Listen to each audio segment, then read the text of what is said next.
to the COVID, there was so much conflicting information. I'm not sure. I mean, depending on what television channel you listen to, one says you don't get a shot, and the other says you have to have a shot. How is that?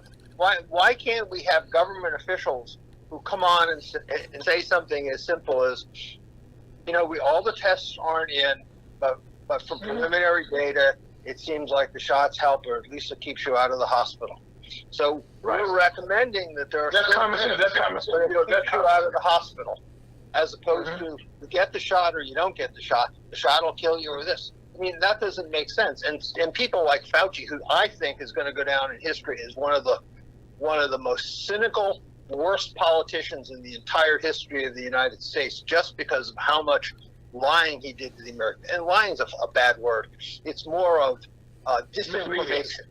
Yes, misleading. Everything was scaled to be a little bit too tricky. And what we need our scientists, at least in my mind, what I think we need scientists to tell us is, look, science is something that changes all the time as we get new data. So we don't necessarily love this, but here's what we have and here's what we think it is. And we have a certainty or an uncertainty ratio of 10% or 90% or whatever, and let people make their minds up. But at least this way, if everybody's hearing the same thing and the data is real, most people are going to say, maybe I should get the shot because I'll stay out of the hospital, not because I'm going to, it's going to immune me from anything. But I think if you remember going back, Trump and Biden both said you get the shot, you're not going to get it. You're not going to get COVID.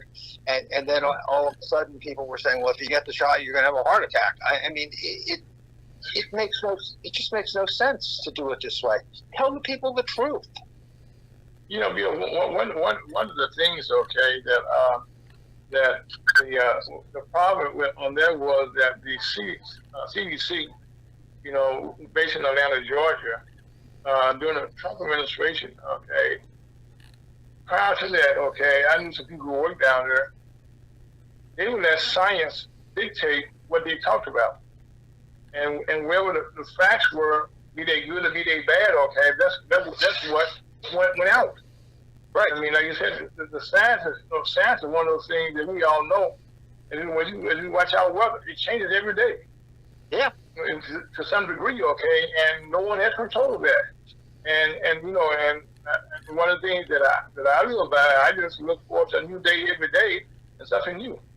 And I think that's the way science is, because it's going to give us a new report on something that we thought was, like, now there are laws being changed that make things that were illegal, like marijuana and stuff that were legal years ago.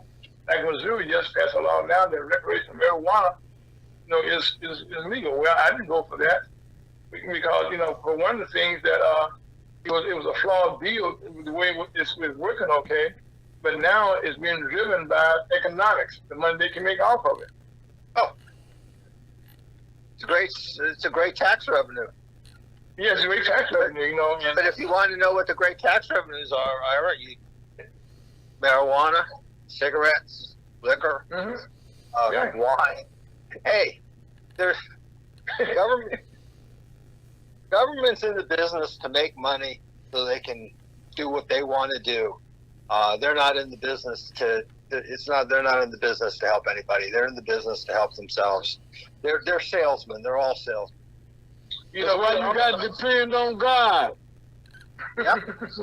That's why you got to depend on the Lord Jesus Christ instead of foolish men out here that's in a wicked system. They're in a wicked system. And they don't care nothing about themselves. They set up on the same principle of the devil. Yep. But we can't deny that, But one of the things in Missouri. But I wanted to respond to Rev. Go ahead. When all of the politicians get done fighting with each other, the next thing that they're going to attack is going to be religion. Is going to be attacked and attacked and attacked. They have to get religion out of society for government to control things. Religion's the one thing that really puts a block in how much power they can have, because some people actually believe there are higher powers than a politician. You can't get rid of God, because God is in the people. Well, they can do what Russia did. They can ban it and they can make it hard. It don't make me no difference, because they can't touch it unless God permit it to happen. Well, government works in strange ways, but they can work all the strangers they want, but they cannot touch you unless God give them permission. Look out! One of the things, okay, that's in our country is that you know I go back on this. A guy named Ralph Reed. You recall him? Oh, sure.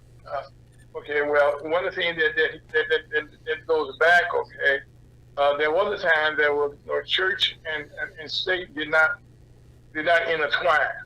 You know, they had their own separate departments, their own separate areas.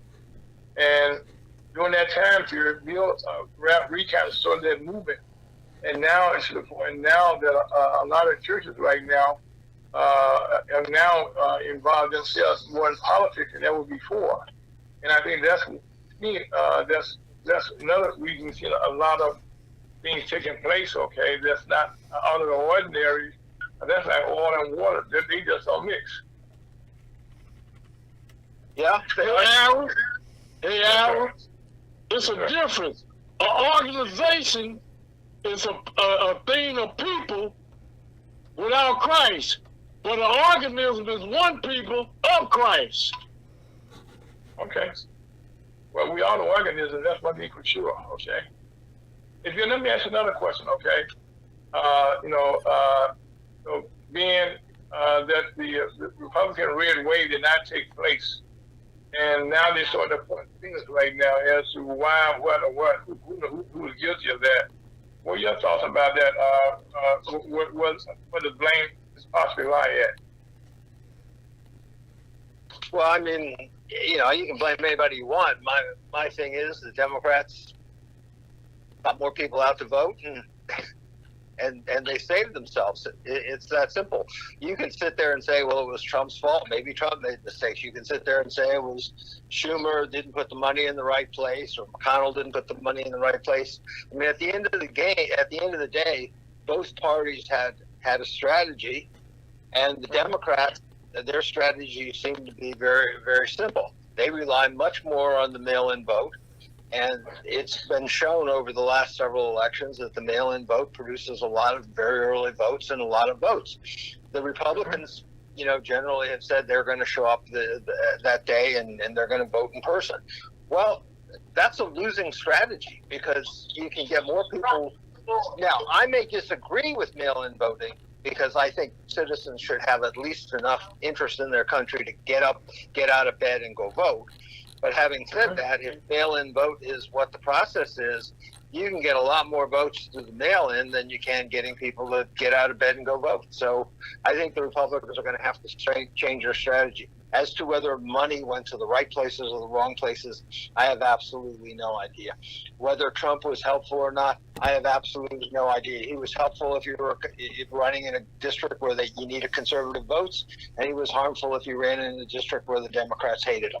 But that's politics. I mean, at the end of the day, it was the mail-in vote was, I think, number one, and what you referred to a minute ago, the younger group. I think they were the largest demographic voting in the election. So between mail-ins and the younger generation, that's a big change. And I think if the Republicans don't understand that change, they're going to have problems long term. Well, let me ask you a question, Bill. Another thing that you and I discussed before the election was about your fortune. You think that played any kind of trade into the result at all? Oh, absolutely. And I guess I was naive on the issue. The Supreme Court did not ban abortion. The Supreme Court said it's a state issue. And the way I've looked at state issues, when you're as old as I am, state issues become one of those things where, you know, when I was in school, I went to school in Pennsylvania, and if if you were 20 years old, you couldn't drink in Pennsylvania at that time because you had to be 21. So we went to New York because you only had to be 18. So I traveled to a different state. So I never looked at it and said states are different. I grew up, for example, when I grew up, they had remember the blue laws where you could store on Sundays? Well, I remember Missouri was that buy state. local bread. Yeah. Mm-hmm. Yeah, I had to go from Pennsylvania to New Jersey to get bread on a Sunday. So, you couldn't shop. Right. So when the Supreme Court did this, I said, oh, well, if somebody wants it, they go to a different state. I mean, I never thought of it as oppressive as they did. I looked at it and said, some states are going to have easier rules than others. I'm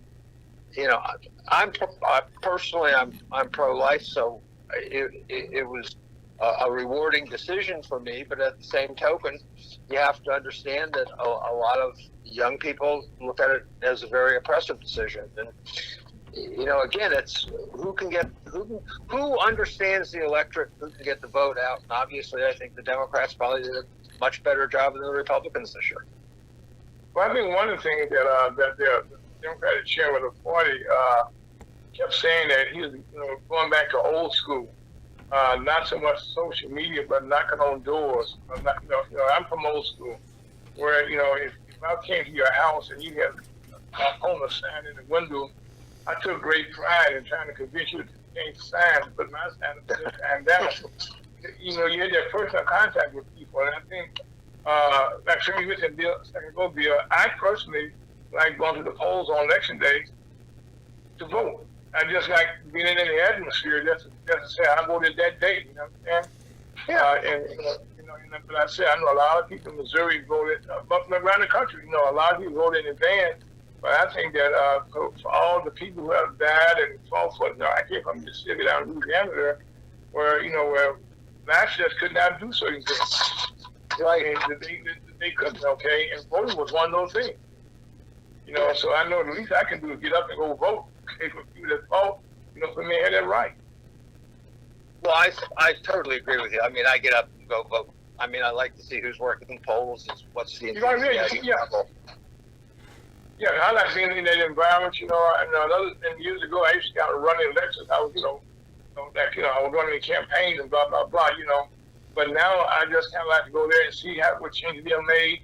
And now here in Missouri, we got a new law that was passed that no one can vote without having an actual license to vote. Okay, your ID, right. I think that made some differences, but I think people kind of adjusted to that. You have to adjust. Like we have talking about like science. Nobody knows, so our lives we have to adjust to the. There was a time that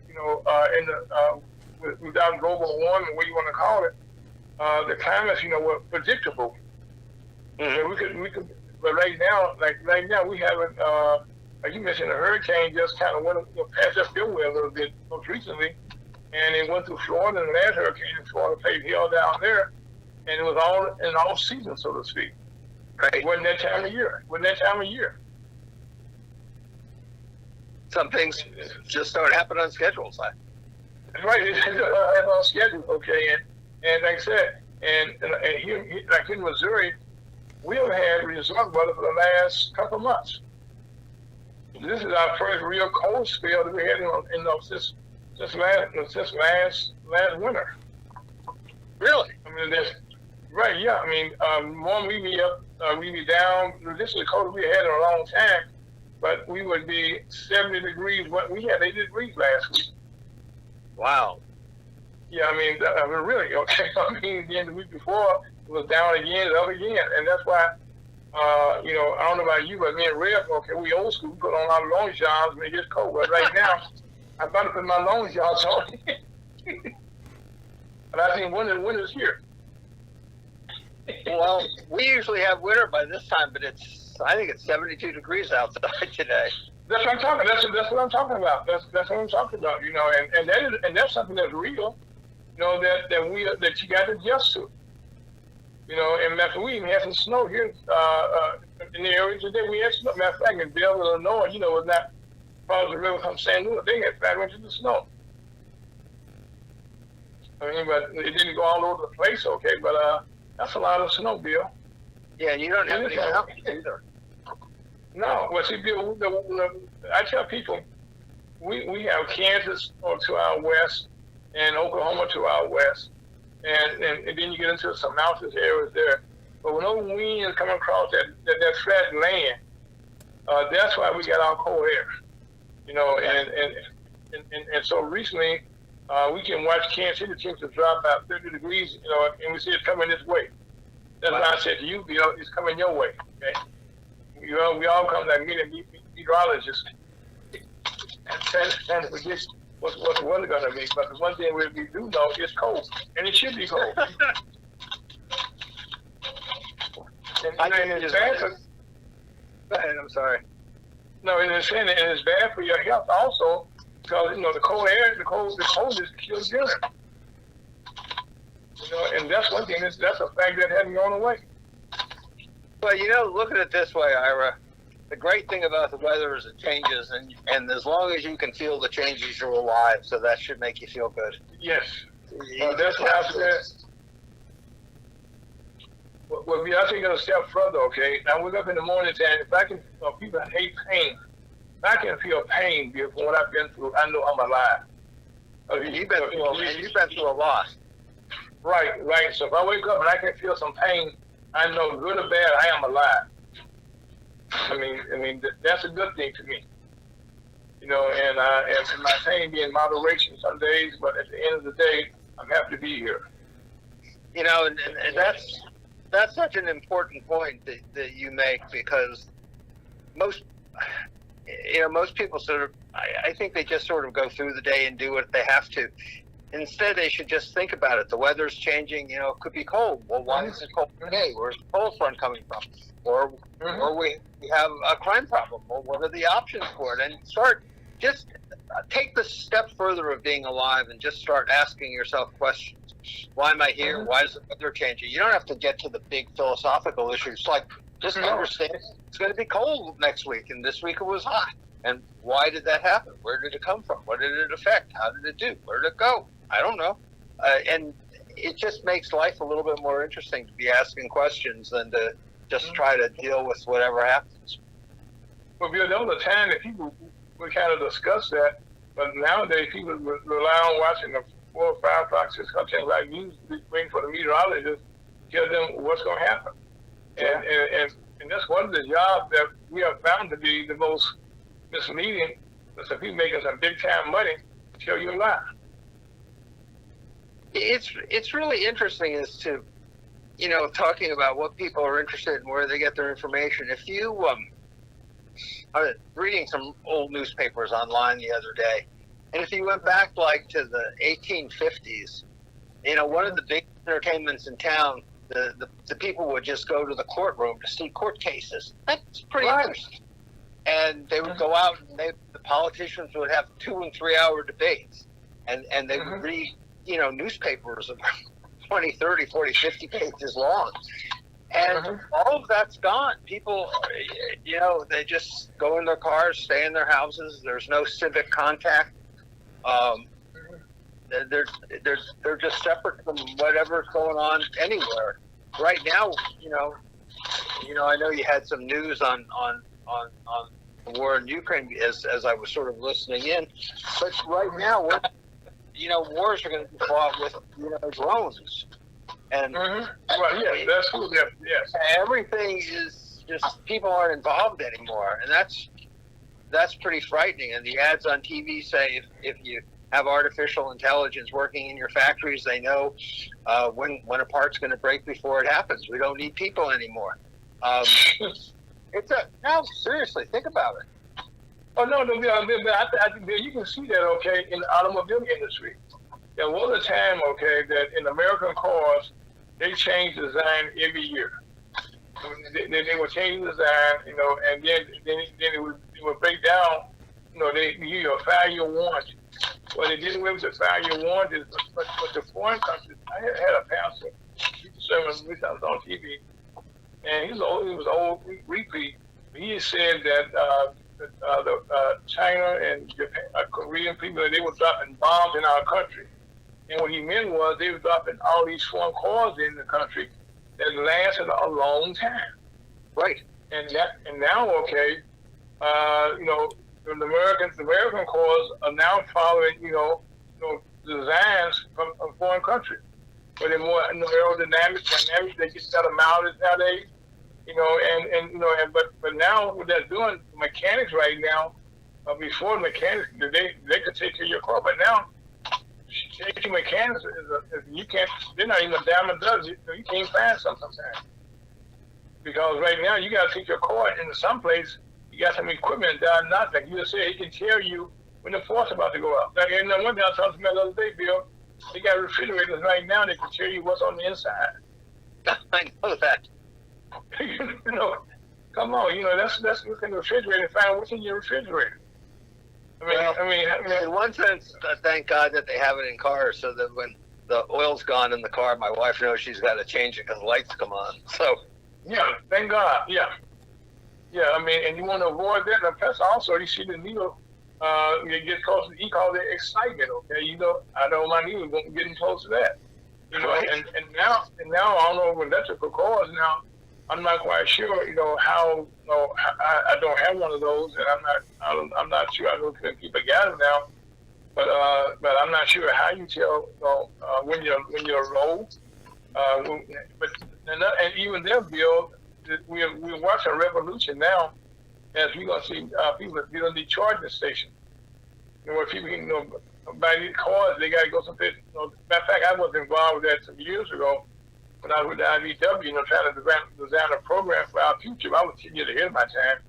But the problem that we found then was people that buy an electric car, the first question they ask you, okay, where can I get charged? How can I charge my car? Where can I go get the charge? And 10 years ago on back, they haven't changed that question. Right. Well, if you've ever driven across the United States, you'll know it's pretty tough to have an electric car. Right, yes. And so right now, that's why things right now, they're trying to push us in that direction. But again, we're not really wanting to go. And like now, let me ask you this. We talked about briefly about the young people, but I think that's something that we as a country has to understand, that we come into a whole new generation, okay, where there's a whole new train of thought about how they feel about stuff. And they're coming of an age, okay, that they're quickly going to be, those baby boomers will be pushed out. Not pushed out, we just fade away. I think who said that? Who said that years ago? I don't know. That was old generals that never died. They just fade away. That was MacArthur, I believe. MacArthur. We're right. Yeah, you just MacArthur just fade away. Okay, well, now that was a very true statement. And another true statement that took place recently in our lives, we gotta recall, a guy named Rodney King out in California. Well, that was the first video taken of somebody being beat. But nowadays, we just saw our whole country revolutionized for some video that took place up in Milwaukee, around the gentleman this guy killed. That changed everything. Up there, they killed it with some video. But Rodney King said, can we just get along? Right. That's the thing we all say now, can we just get along? And for some reason, we can't get along. Well, we can't get along, and again, when we say we can't get along, there's 5 or 10% of the people that can't get along with anybody. Most people, I don't know about you, but most of the time when I go to a store or a restaurant, everybody's generally pretty polite to me, and I'm pretty polite to them. You are here, yeah. It's pretty rare that somebody is just aggressive and mean. And that's what I think is so disturbing, that if you look at the bulk of the people in the country, I'm not saying that we don't have crazies on both ends. We certainly do. But the bulk of the people, I think, really sort of like people and treat them with respect. The bulk. I'm not saying everyone, but they treat them with respect. Most people treat, I don't care, if you're white, black, green, blue, whatever. Most parents teach their children to respect other people right now. And we need to figure out some way, because we're going back to the younger generation. I think one of the things that I find, this is personal, maybe it's because they all want to work remotely, and it's very hard to get them into the office. They all think that they should get large bonuses before they even start work. And they've got this idea that somehow they're entitled to do something without working for it. And I know, my father just said, when I was a little kid, like 6 years old, I was cutting the grass. We didn't have a power mower. We had one of those little push mowers. No, who did? I remember those. He said, you live in this house and you've got extra time and you ought to help out once in a while. And, I've been working since then. I mean, you get your paper route at 12, you get up at age 12, you get up at 5:30 in the morning, you deliver all your papers on your bicycle, and you keep on doing it. And you never think, I'm not going to do it tomorrow. But a lot of the younger generation today, not a lot of them, large percentage, they don't want to go to work. Or they feel like their student loans should be forgiven. And I want to talk about that because one of the things that the young people don't understand, let me ask you, I'm not going to ask you the question because I don't think you'd know the answer, but do you realize that the largest asset owned by the federal government, the largest asset, they have about $5 trillion in cash assets and loans receivable, but the largest loan receivable that they have is student loans, $1.6 trillion. Wow. Yeah, it's pretty frightening when you think of it like that. So if they lose that one, if the government loses it, they got to tax somebody else. So it's the kids get the free loans, but everybody pays for it. Okay, so you put that aside. But the point that I'm trying to make is there is a $31 trillion deficit in this country today. That's about $260,000 per taxpayer. So you and I and the Rev, each of us owed another $260,000 for whatever it is to sort of cover the debt of all the money we've spent. But the point is, and the interest on the debt because of inflation is going to go up. They're estimating $66 trillion by 2090. Yeah, these are staggering numbers. So the question is, who's going to pay for this? And look, I'm gonna be whatever they said on the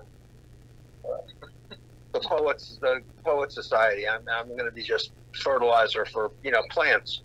But somebody is gonna have to pay that 31 trillion or 41 trillion or 51 trillion or whatever it is, and they should be thinking in terms of not that give me free loans, but they should be thinking of how do we reorganize the United States so that we can begin to seriously deal with our problems. Because if we're bankrupt, we don't have to worry about the Chinese and the Russians and everybody else. They're gonna eat our lunch because we're not going to have the money to spend.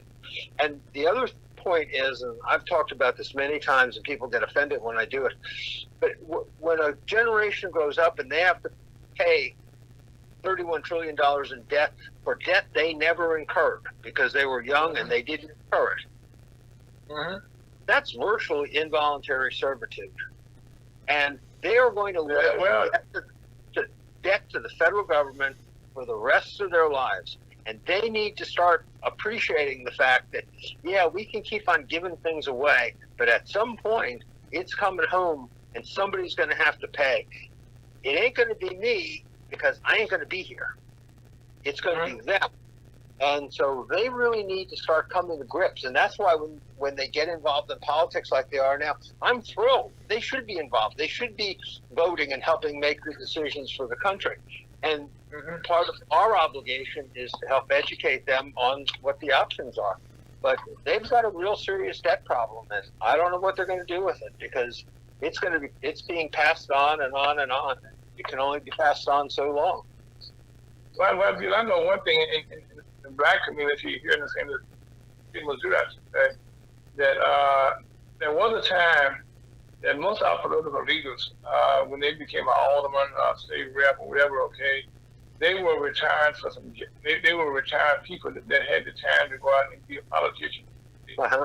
And so now, okay, we're seeing a whole new generation of much younger people, okay, that get involved. Like the gentleman, like the guy in Florida, they elected, the first, the Z generation member to the Congress there. And I'm noticing that this new generation that's coming up now that made a difference in the last election, I think they've become more aware at an early age than we did, okay, at least not what I did, about what it was, okay, what the power actually meant, and who controlled it, what power really was, so to speak. I'm saying. The only reason why I disagree with you on that point, Ira, is because you and I grew up in the era of Vietnam, and we knew exactly what power meant. Oh yeah, well, we did, okay, but at the same time, it took us a little while, to understand, what was driving. We always knew, okay, like you probably knew, okay, that what was driving, okay. I'm saying, but for the majority of our people at that time, they didn't understand it, okay. The politics behind what the war in Vietnam was all about. I mean, eventually, they came to light.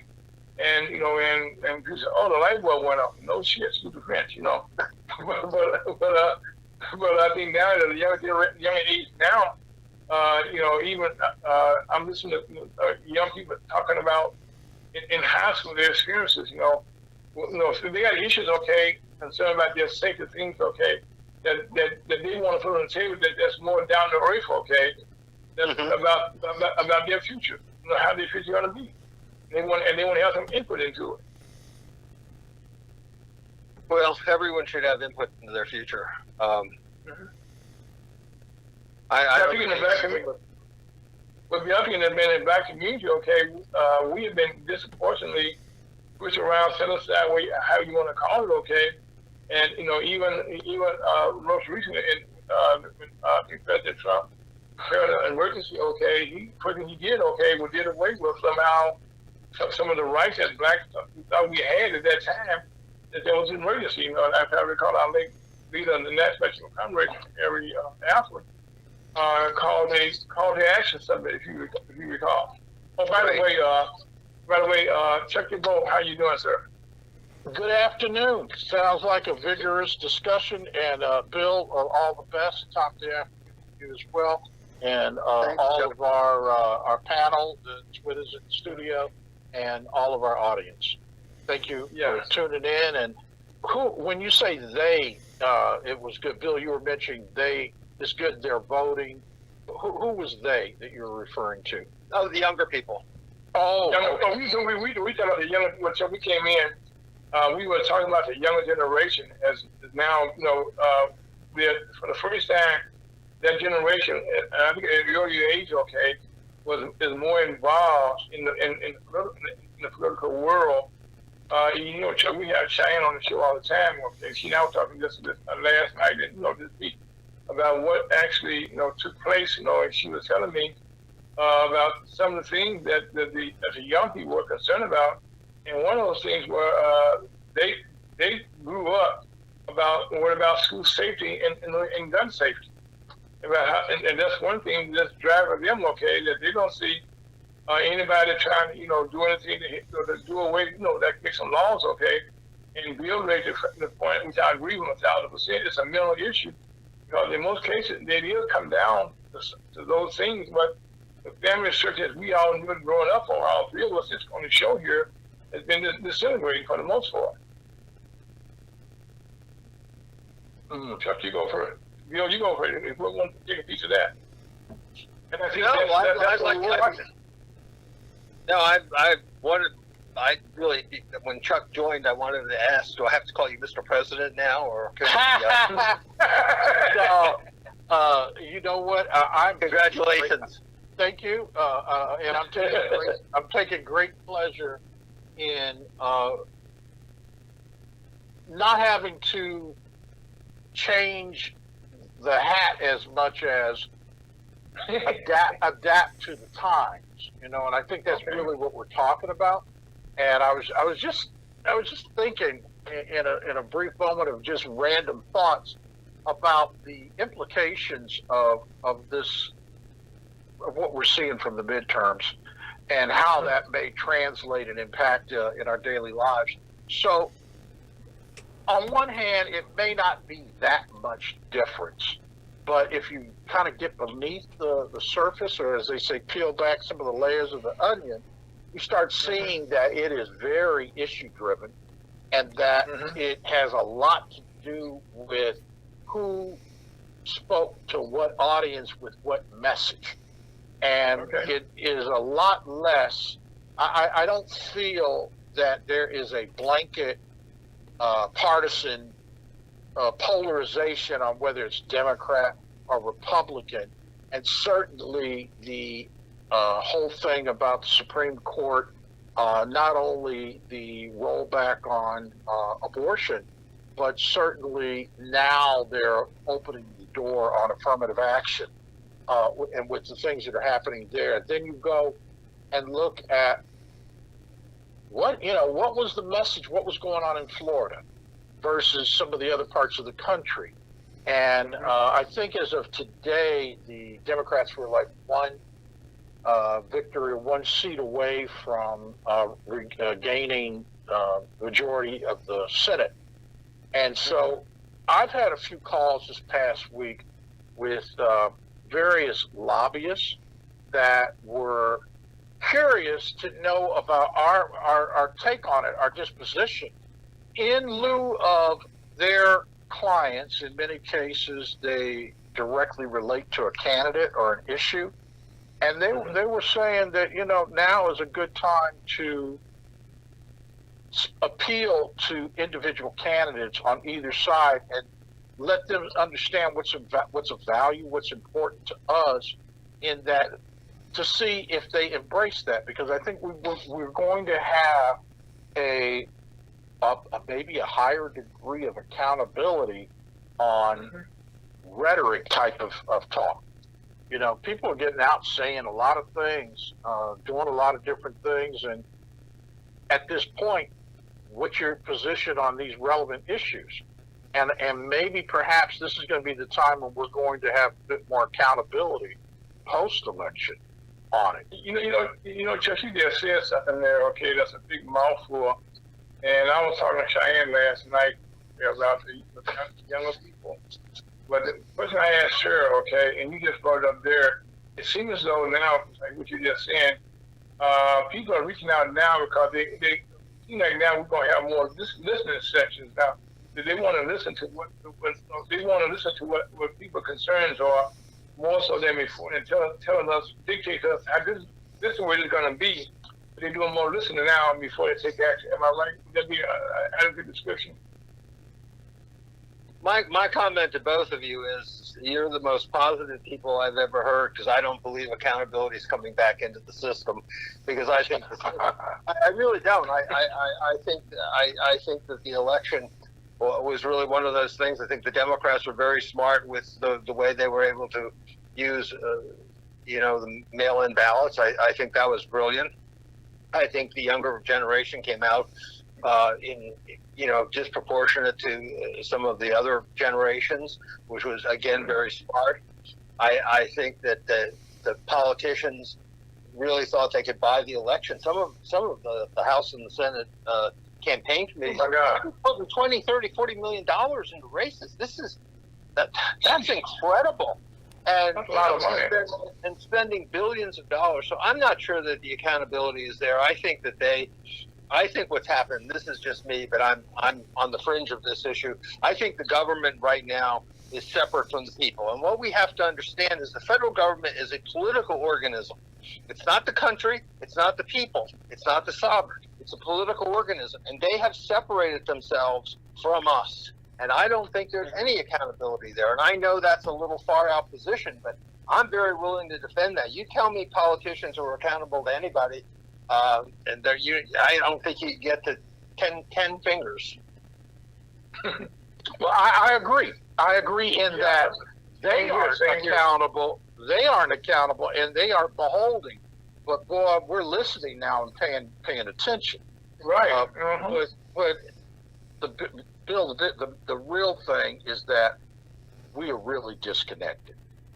We are disconnected. Yeah, we're so disconnected, and even not only disenfranchised, but like really not even trying to give two good thoughts, 2 minutes of thought on it.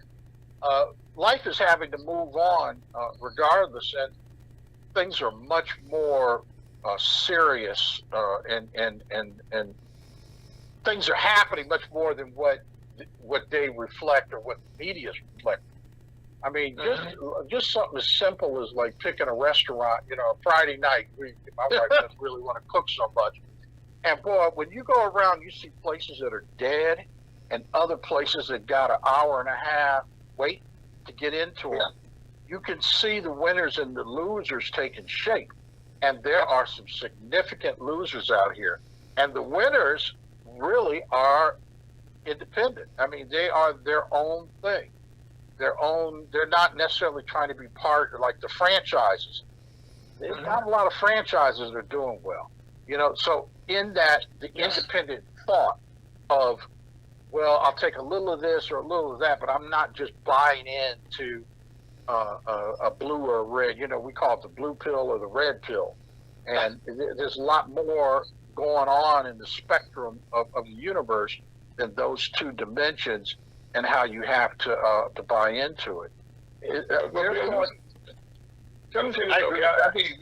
I agree with you, Chuck, but I think, Bill, one of the things that this most of you and I in the real on this, okay, and we all recall back, there's a cartoon with I think it was Superman, I think it was back in those days, and how all the people in those days, I asked a question, they all had wore uniforms, okay, they dressed just alike.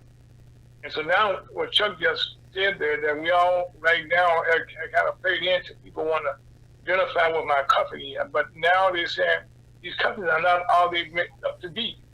And so franchising is not what it used to be. Now people right now become more independent thinkers now, I think, than they were before. Would that be a good job?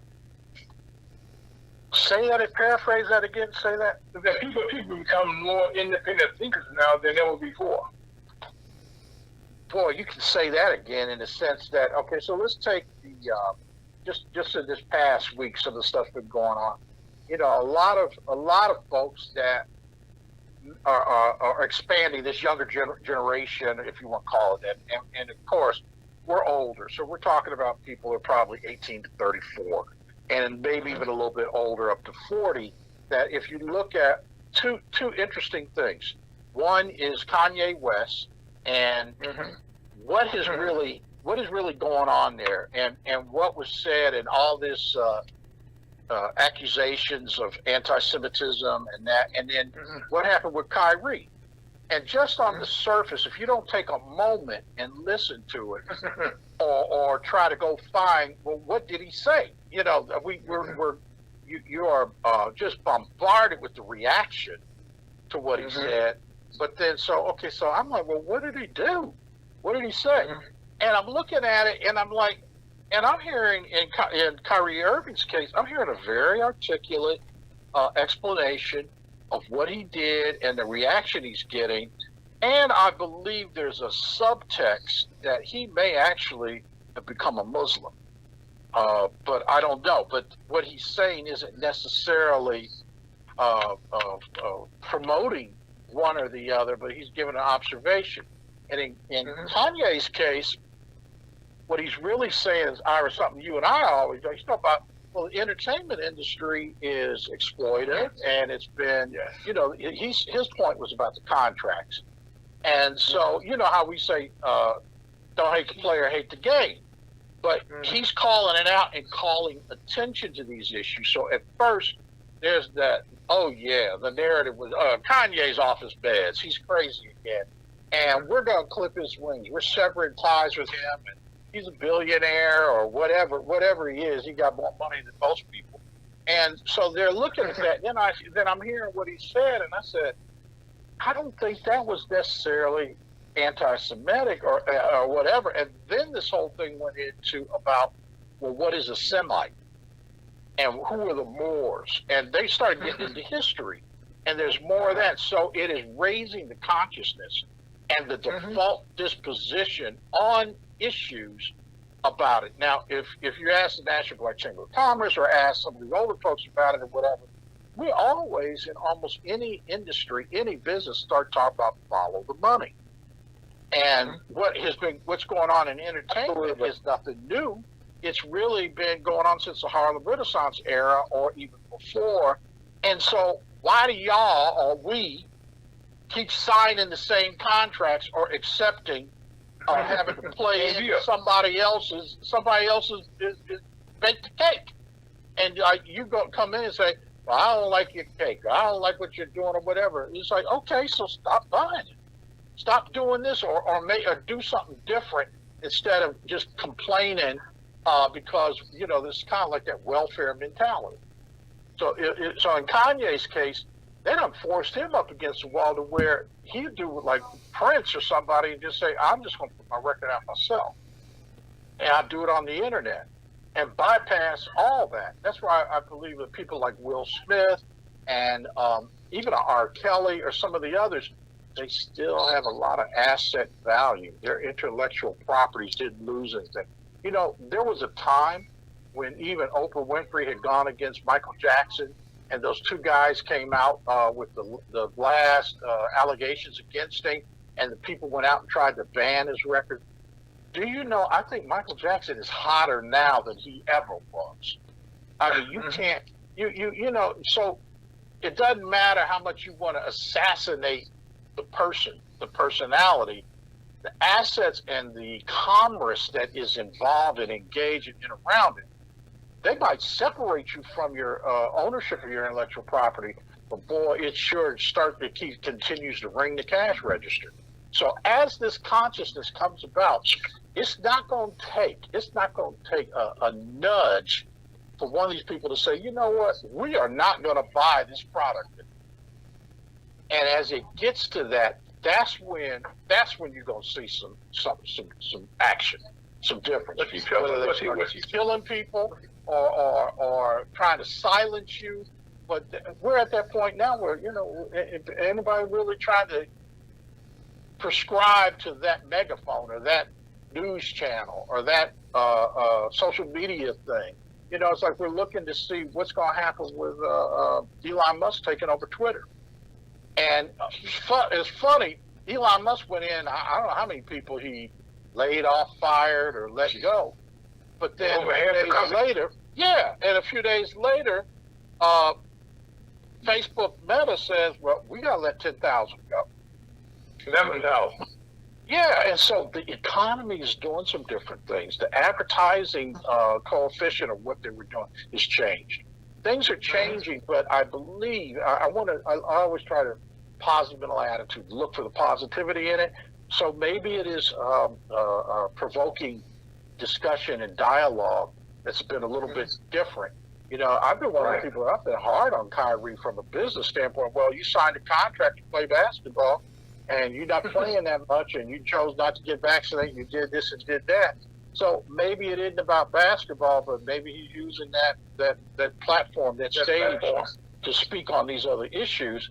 And going back to the candidates, are we not supposed to have a voice? Are we not supposed to have an opinion? So you want to the audience, but what's our equity stake? Well, that goes back to what I said initially. Okay, they are fine, and now they got to start listening to us, listen to the people. They got to listen. They're coming back to people right now listening after you. Okay, at your Commerce, they want to hear what black people think about. What are our thoughts? And that's overdue in my opinion. Mm-hmm. Bill, come on, jump in here. Don't be quiet. Come on, Bill. As you guys were talking about who's jumping in and who was going to break what contracts, how the political situation. I remember when I was growing up, I was probably 5, 6, 7 years old, and Eisenhower was running for president, and I remember some guy talking to my father, and he said, you really have to vote for Eisenhower because the country knows one thing. Eisenhower has proved that your country's most successful when the president does nothing.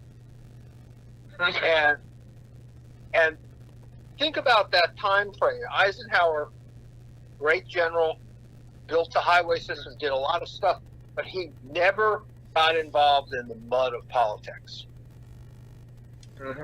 Just sort of ran the government. The last person who did that, who had a balanced budget and a booming economy, was Calvin Coolidge.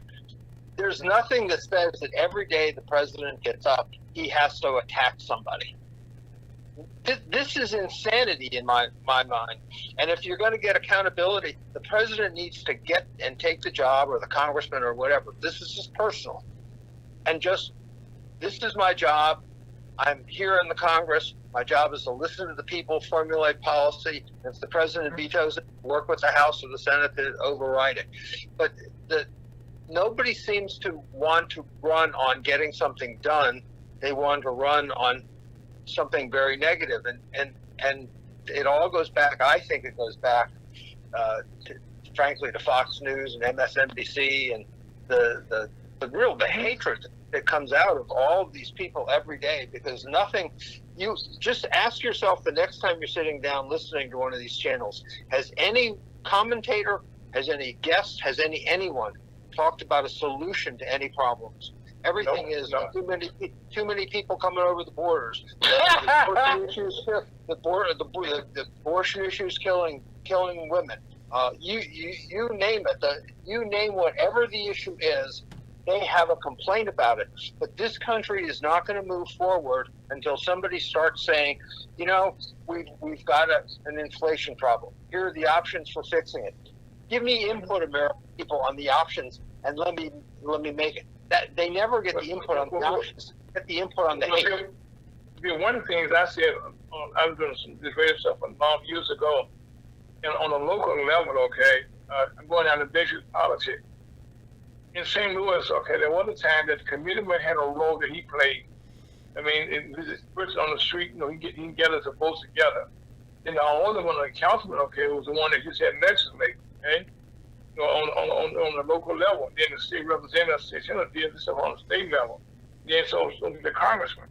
Well, all those lines have been blurred now.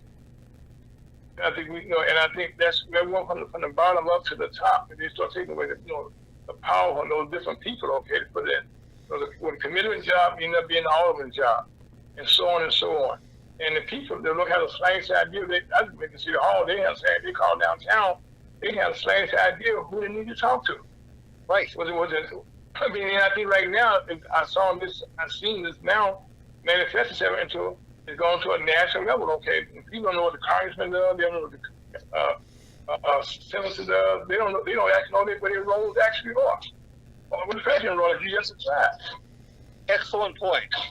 All the lines are blurred. And one of the things, to go back to sort of modern day politics today, you know, there's a controversy over whether or not McCarthy is going to get the speakership. And the issue is over Freedom Caucus wants to restrict the power of the speaker, and they want more power turned back to the committee chairman and to the ranking file. And McCarthy is offended. They want to take my power. First of all, it's not his power. It's the people's power. That's the first thing. The second thing is all these members of Congress are elected by citizens, and they've all been elected to go serve on an equal basis, not to have one person control the entire floor. And so when you begin thinking about the issue, what you're thinking about is everyone has blurred the lines. But what's happened, the blurring of the lines is the county council, they only the executive director of the county council wants all the power. State legislatures, the speaker wants the power. House of Representatives, the speaker wants the power. What's happened is the power is in so few people anymore. They're not smart enough to know that they don't know the answers. Bill, you said a mouthful right there. Would you reach out?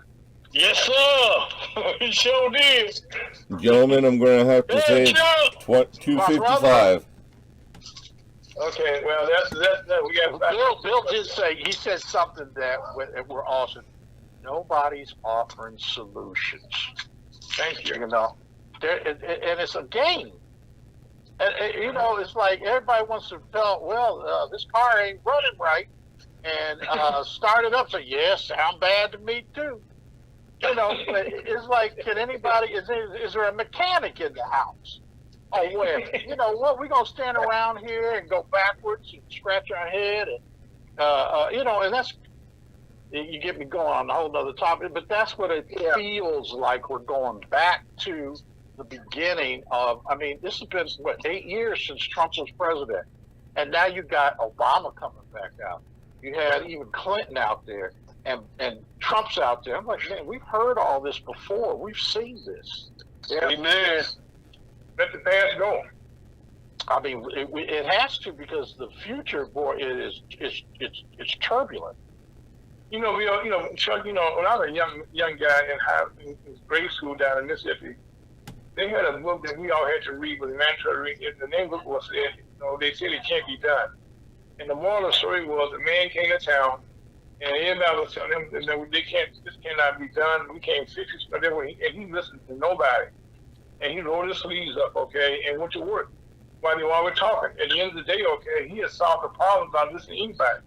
I mean, everybody had different ways how to solve the same problem, but no one, like you just said, no mechanic came to town. You know what I mean? It actually was dedicated to resolving the issue and not getting no opinion. I think that's where we are right now. Mm-hmm. Amen. Mm-hmm. And that was me in grade school, okay? So, I mean, that's what I'm saying. I'm still saying that taking place as we speak, unfortunately. But as we wind down, you got a minute, okay, to kind of before I get just the last couple minutes. What's up? Okay, well, thank you very much. Good, talk to you later, guys. See you, Rev, and good luck, Chuck. Thank you, and Bill. Amen. God bless. Good luck, Chuck. Bye-bye. Good luck, Chuck. That's my name. My wife gave you, so good luck, Chuck. There you go. Come on, brother. Goodbye. Well, let's stay positive, and we're going to be offering solutions and by way of a call to action for leadership. And we're at least going to give the opportunity for the candidates to either recognize us or not recognize us. But we're going to say, so what you got to offer? Why should we have any affinity towards you or any of the policies or the principles and things you're voting for? And we're going to translate that into action and hopefully also solutions. And also, Chuck, give us a report, okay, on the collaboration between the business and where we are with that. Where are we with cooperation? The same on the Black Business Alliance, where we are. The Black Business Alliance is that's where we got a solution for. The Black Business Alliance is in the lab, so to speak. We're in the planning, we're in deliberations of putting together our scorecard. Okay. The scorecard is going to measure the actual, factual, statistical performance of government as well as the corporate sector on contracting, and essentially this talk about diversity suppliers, about diversity, equity, and inclusion, and where is all this $40 billion that y'all pledged for diversity contracting and spending that never left your bank account? Well, Chuck, let's wrap up. So we're going to follow the money. My name is Al Force. That's Good Luck Chuck, CEO of the Manufacturing Company. That's Alan Lau. That's Scott Owens. I'm president of Amen. My name is Al Force, CEO of the Manufacturing Company. Thank you for joining us on a beautiful Saturday. Thank you for Chuck. Thank you for Bill Kovac. And no Scott, you got advice.